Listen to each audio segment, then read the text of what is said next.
Using for loop with slicing list. Using for loop with slicing list.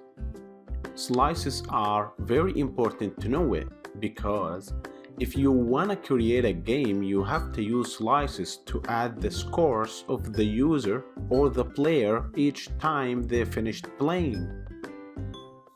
Let's see how. First, we have to go brackets. As you can see here, we have our list OS with its elements.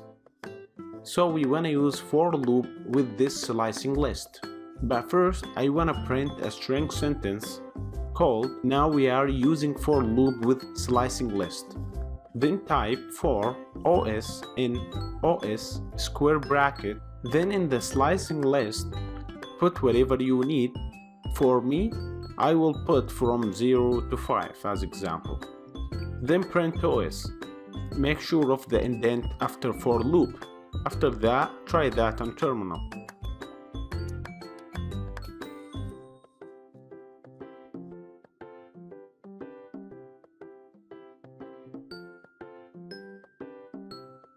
Alright, as you can see here, we got an error in the syntax because we forgot the colon.